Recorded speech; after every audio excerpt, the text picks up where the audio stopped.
warahmatullahi wabarakatuh. Salam sejahtera bagi kita semua. Perkenalkan, saya Nurfian Fauzi Rahmat dan ini Mbak. Ajeng Febriani Sang Putri, Malin Fitria. Kami dari Universitas Tulungagung, Fakultas Ilmu Sosial dan Ilmu Politik, Prodi Administrasi Publik.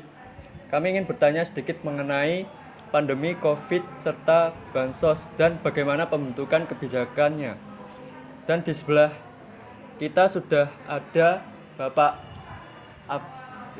Abdul Aziz selaku sekretaris desa di Desa Serut.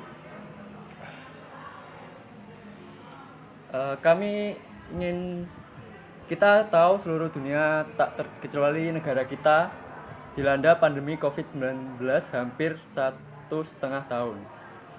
Saya ingin bertanya, bagaimana dampak pandemi corona terhadap Desa Serut? Terima kasih Mas dari Universitas Unika Tulungagung yang saat ini lagi mencari data untuk terkaitnya masalah corona di Desa Serut. Pertama, untuk masalah ekonomi kelihatannya agak begitu berkurang atau lemah istilahnya di Desa Serut. Tetapi kebijakan pemerintah itu banyak, itu seperti memberi santunan atau kebijakan memberi yang sifatnya BLT itu ya, bantuan langsung tunai itu, juga ada BPNT yang tidak langsung berupa barang, jadi juga membantu untuk kesejahteraan masyarakat untuk sementara itu. Dan beberapa keputusan dari desa itu juga memberi istilahnya bantuan kepada yang terdampak untuk corona. Gitu. Dalam pembuatan kebijakan desa tentunya terdapat tahapan-tahapan pembentukan kebijakan, yaitu perumusan masalah, terus defining problem, agenda kebijakan, dan pemilihan alternatif. Bagaimana proses pembuatan kebijakan terhadap coronavirus, terlebih pada bantuan sosial? Terima kasih. Untuk proses kebijakan itu kita juga mengundang masyarakat. Dalam arti mengundang masyarakat itu dari pihak elemen BPD, LPM, tokoh masyarakat yang terkait untuk membuat keputusan desa. Dalam arti keputusan itu yaitu memberi istilahnya bantuan kepada yang kena corona, dalam arti di bawah kemiskinan yang terdampak kaitannya dengan kehidupan sehari-hari, utamanya yang mungkin karena dampak corona itu menimbulkan gimana ya, kadang perlu beras atau nanti itu juga ada sumbangan. Jadi nanti keputusan itu kita ambil dengan keputusan desa dengan beberapa elemen dari BPD, tokoh masyarakat, RT maupun LPM tadi ya. Jadi ada itu yang juga ikut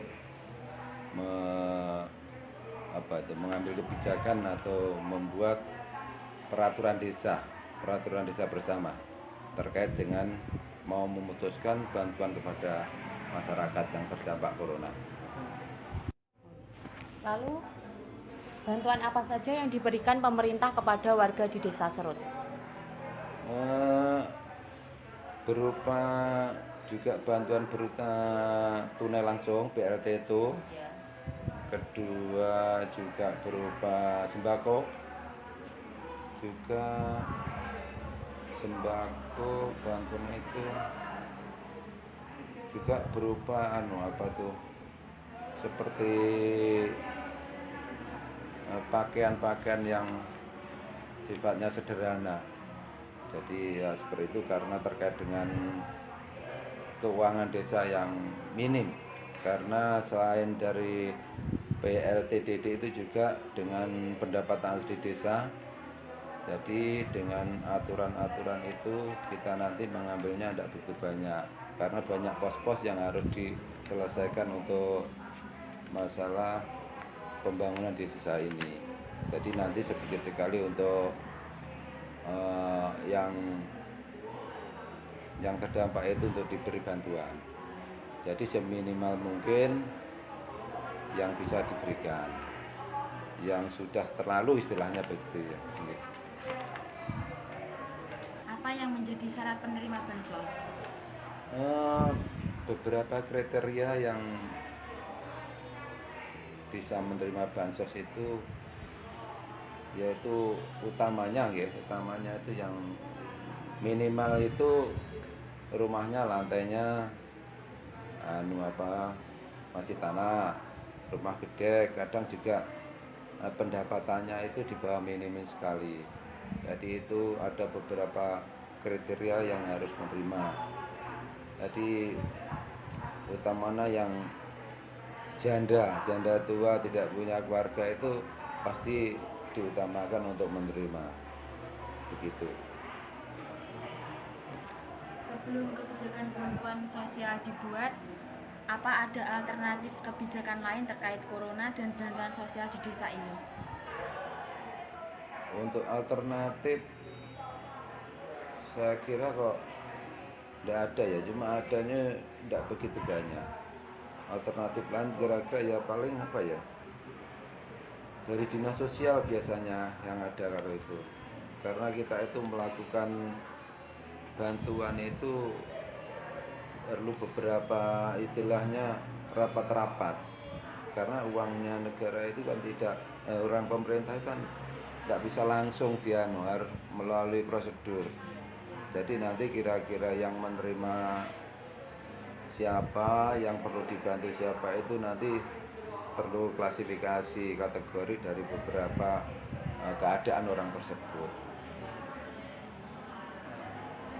Untuk desa Serut itu BLT yang menerima ya, bantuan tunai langsung itu sekitar 122 yang pasti. Tapi itu kelihatannya itu cuma bantuan pemerintah yang bukan dari desa. Kalau desa itu namanya kan PAD, pendapatan asli desa yang bisa. Kalau BLT itu dari pemerintah pusat. Jadi ya sekitar 3 bulan sekali itu menerima 900, ada yang kadang 1 kali 300. Gitu. Terima kasih Pak untuk waktunya. Kami dari mahasiswa Universitas Tulungagung dari Prodi Administrasi Publik mengucapkan terima kasih. Bila ada salah mohon maaf. Sama-sama.